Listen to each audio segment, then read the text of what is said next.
ये जो exit poll है ये भारतीय जनता पार्टी के दफ्तर में तैयार किया गया है और जितने भी आंकड़े आप देखेंगे सारे टीवी चैनल के आंकड़े लगभग एक जैसे हैं। एग्जिट पोल का मजाक बना दिया है आपने।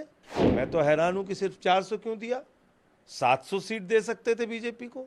अखंड भारत से उनकी 700 सीटें आ सकती हैं। ये जो एग्जिट पोल है ये भारतीय जनता पार्टी के दफ्तर में तैयार किया गया है और जितने भी आंकड़े आप देखेंगे सारे टीवी चैनल के आंकड़े लगभग एक जैसे हैं। अब कौन यकीन करेगा कि 34% वोट शेयर बीजेपी को तमिलनाडु में मिल रहा है। कौन यकीन करेगा कि 0 से 2 सीट आम आदमी पार्टी को पंजाब में आ रही है। मतलब ऐसे आंकड़े आप दे रहे हो जिस पे लोग हंस रहे हैं। इसका मतलब आज आम आदमी पार्टी से सबसे ज्यादा नफरत किसको है? बीजेपी को है। बीजेपी ने अपने दफ्तर में बता दिया भाई 0 से 2 सीट आएगी आम आदमी पार्टी की पंजाब में, लिख दो। वही एग्जिट पोल वाले लिख दे रहे हैं।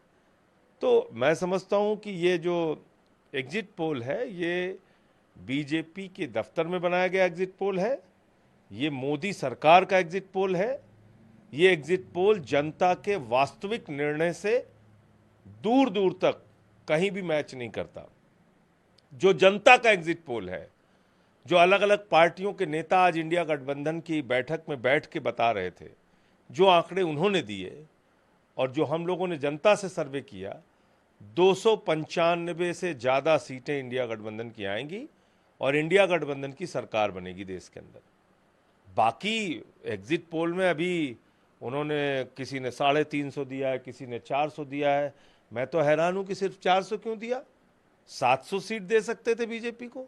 अखंड भारत से उनकी 700 सीटें आ सकती हैं। पाकिस्तान से 100 आ जाएंगी, नेपाल से 50 आ जाएंगी, 50 अफगानिस्तान से भी मिलेंगी, 50 बांग्लादेश से मिल जाएंगी, 30-35 श्रीलंका से आएंगी, 20-25 थाईलैंड से आ जाएंगी, कुछ इंडोनेशिया से आ जाएंगी। पूरे अखंड भारत से 700 सीट दें बीजेपी को। एग्जिट पोल का मजाक बना दिया है आपने। भाई इसके पीछे की क्या वजह है? या तो आपने कोई बड़ी हेरा फेरी कर रखी है, उसको जस्टिफाई करने के लिए नंबर दिखा रहे हैं। क्या ये जो जितने भी एग्जिट पोल वाले हैं इनको जनता के नब्ज का बिल्कुल अंदाजा नहीं है।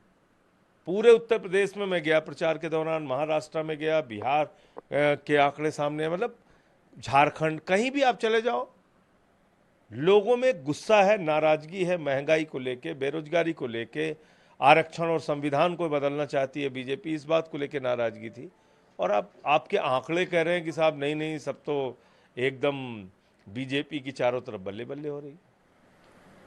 आज कौन आवास पर एक महत्वपूर्ण बैठक थी इंडिया ब्लॉक की। अरविंद केजरीवाल, भगवंत मान, वैभव चड्ढा, मानता 295 का वहाँ आंकड़ा निकल कर आया, 295 प्लस। ये आंकड़ा कहाँ से आया और इस आंकड़े को लेकर क्या कहेंगे? ये जितने भी नेता बैठे थे उनका जो जनता के बीच का जो सर्वे था उसके आधार पे आंकड़े बताया तो मैंने आपको कि 295 के आंकड़े इंडिया गठबंधन की बैठक में जो अलग अलग पार्टी के नेताओं ने बताए उसके हिसाब से आए सामने।